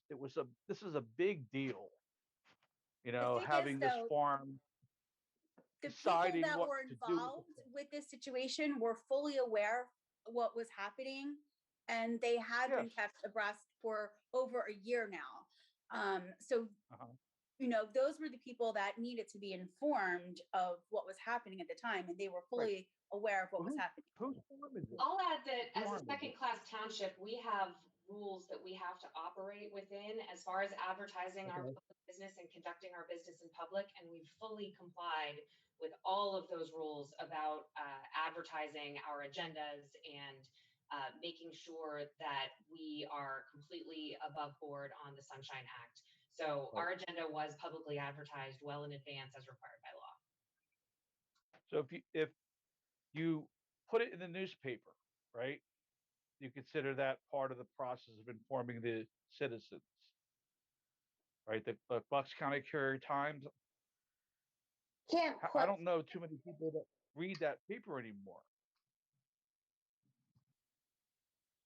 So that's why I'm saying you have to start looking beyond the normal ways to communicate with people.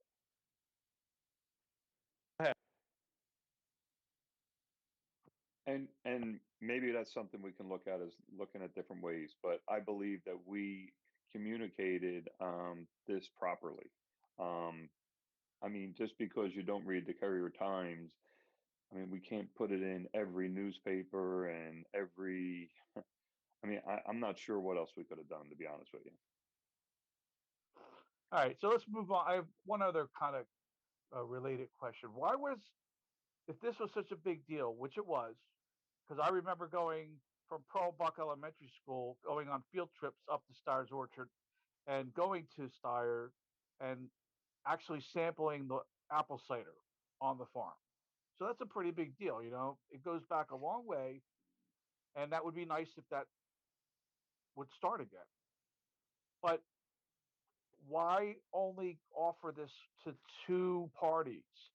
What do you entertain putting this out to other interested parties, like perhaps the Flemings over at Shady Brook? I mean, I believe we wanted one of the two. We wanted to see what vision they had because both of them were there for 20 years. If you would have put it out to another party, in particular the farming area, it could have had some consequences to the farm, which we didn't want to take the chances with the consequences with the farm. So I'm not sure we even considered doing that. I think if we would have done that, we gave it to the Flemings, we'd still be sitting here with the same thing because now we would have two families out instead of one family out. You Perhaps, right. mentioned going to about the apple cider. That's going to continue and come back to the store.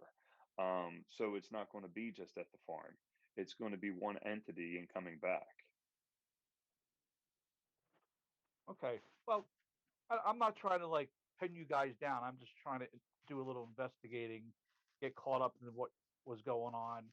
So I appreciate your time. I really don't Okay. have any other questions for you guys. All right. Thank you. You're welcome. All right. Have a good night now. If there's other public comment, if it's the same stuff, we are just going to move on. So if you have other stuff other than what has already been said or what already has been repeated, we'll accept you and we'll take the public comment. So is there anybody else with their hand up, Mr. Vallon? At the moment, there are two more hands raised, one coming in right now. Okay.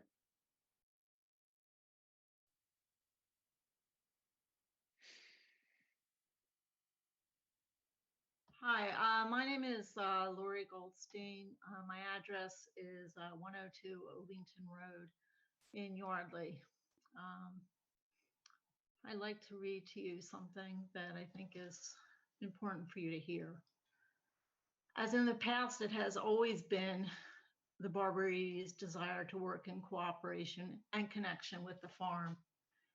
And they have always clearly communicated that desire to the farm operators over the past 2 years. They feel this was Pop Stire's plan and one ensures a legacy of success for both the market and the orchard for years to come. To that end, they are willing to offer the right of first refusal of the orchard lease to Tim Field, or they would have. It would have been their hope that he would recognize the need for a greater unification of the two entities. They would attempt to work in cooperation with him to improve and develop the orchard's potential and enable a strong, successful business for the Fields and for the Barbarities. We believe it would be wrong to bypass Mr. Fields if he is willing to stay on. We recognize this is his livelihood and have no desire to uproot him.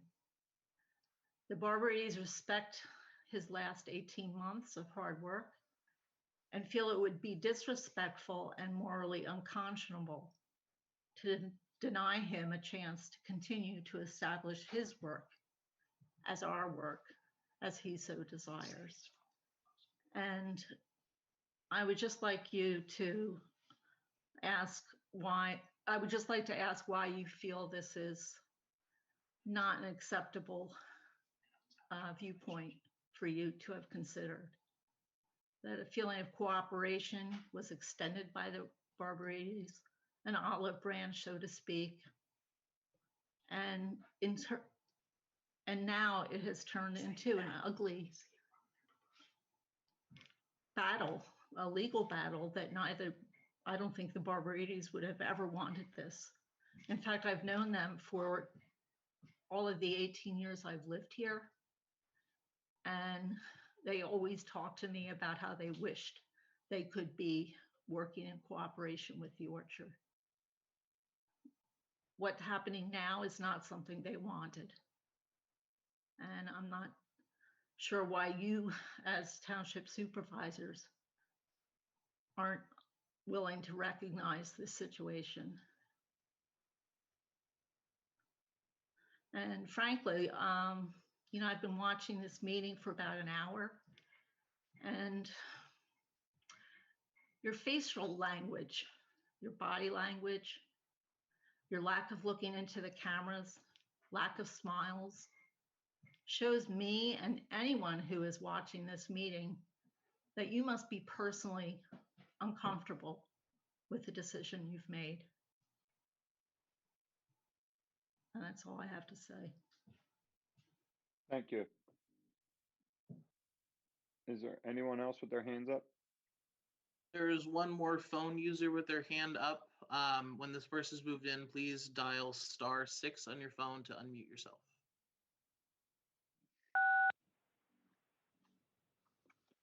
Hi, this is Donna Salvucci, 144 Pine Glen Road, Langhorne, Swan Point Development. And I just have two quick questions unrelated, and I appreciate your time. I'm sure this has been a long, difficult meeting for all of you. I just want to check, can you hear me? Yes. Okay. Did you say your name was Donna Silverstein? No, Donna Salvucci, Swan Point okay. Development. Okay. Okay. So I just have two quick unrelated questions. One is, can you offer any idea of, with regard to the COVID vaccines, when the township might be ready to move into 1B vaccinations? The township Or the is not. county? Yeah, it would be the county that would be moving in.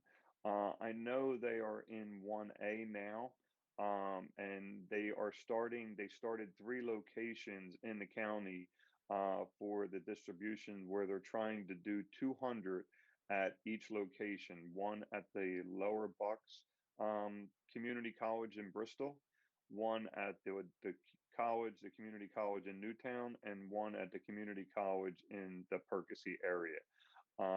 As far as when they will be moving into 1B, I'm not really sure if there's an answer to that, because they have to get through the 1A, and they are relying on the state for the vaccine for the distribution. Okay. There is a website. The Department of Health has the interactive map that you can go to, and it has a list of pharmacies that you can look at, and hospitals that have the vaccine or will have the vaccine. And people have been getting called from some of the hospitals in the area if they're in the 1A group. So I would suggest Right. putting your name on those lists. They are calling people in that group. The county Yeah, no, started I their the county started their mass vaccination today. They sent out 5,000 emails, and the idea is that they will vaccinate 5,000 people between this week and next week. As they get more shipments of the vaccine on a more steady basis, they will be able to start sending out hopefully more emails than 5,000. They got 3,000 vaccines this week. They're hoping between this week and next week, they'll be able to complete the first 5,000 people that are in group 1A that have pre-registered on the county website. So unfortunately, there's no set timeline of when we would be moving into group B. Like Mr. Tassi said, it really depends on the state and how many vaccines they send us on a more regular, consistent basis. Great. Well, thank you. I've been lucky enough to already have gotten 1A vaccine, but I'm glad to share that with folks so I know are waiting for 1B. It sounds like things are moving ahead nicely, so thank you. My second question, and I know this is going to be more specifically addressed in March 1st, but given that the capital budget or the budget was reviewed, I just wanted to check at the end of December, the Woodbourne Swift budget item was kind of an amendment to the 2021 budget. Is that money now officially included in the 2021 budget that was presented tonight? What you saw tonight was the fourth quarter report, which was from last year's budget. And what you're asking about is the traffic light up there at on Woodburn Road, and that is included in our capital budget this year. Okay, thank you very much. Have a good night. Ms. Thank you. Salducci, Stay safe. I just wanted to clarify one thing, if you're still on, that you might have heard Swan Point mentioned in the road program. I don't know when you tuned in, but that's where it is listed as a bid alternate, and that is for some road paving as a bid alternate in the road program, not about the intersection, just to clarify. Yeah, thank you. I did hear that as well. Thank you for the clarification. We do have Phil Worsta scheduled for our next meeting to present his recommendations, which include the intersection. Great. Yes, we'll be there. Thank you so much. Thank you. Stay safe. Do we have any other hands, Mr. Valley? There are no other hands raised. Moving on to other business, Mr. Esposito. Yes, I do want to announce that the board did hold an executive session prior to tonight's meeting to discuss litigation matters and some real estate matters. Thank you. Mr. Kessler? Nothing further for this evening. Thank you, Mr. Chairman. Ms. Tealy Coles? I have nothing, thank you. Ms. Payne, Thank you. Ms. Quirple, I have nothing. Mr. Kizak, Ms. Strauss, I believe you said you had nothing. I just seen your lips. Nothing, Ms. thank you. Strauss. Okay. With that, I would like to actually, I would just like to recognize our police department. They were just, again, for the fourth year, or for the fourth time, they've been given the accreditation, and it's been the third time for the accreditation for our chief. This was something that is really puts our police force at the top, and to earn it is really something that that is really top of the line. If they do it one more time, they will be considered a senior in the accreditation period or process. So I would just like to recognize them and thank them for all their work on what they do. The other thing that I would like to just remind the residents, because we do have another snowstorm coming tomorrow into Friday. If you could remove your cars from the streets when it starts to snow, it would really help our public works department out a lot. They have snow in there now that is hard, and by the cars being in the street, it just makes it a little harder for them to clean the streets and make it the way we need it to be and want it to be as residents. So if you could just remove your cars prior to the storm to kind of help our public works department out, it would really, really help them a lot. And just to just to just the last comment I'd like to make is about tonight. I mean, we had a lot of public comment about what we had with our last meeting. What I would like to ask our residents is if we can just move forward. Mr. Fields really does need the support of our township. He has a business that he wants to kick off. Some of the stuff that has happened to him, the threats, the social media posts, us having to send our police force over there just because of some of the threats is really something that we as a township can do better.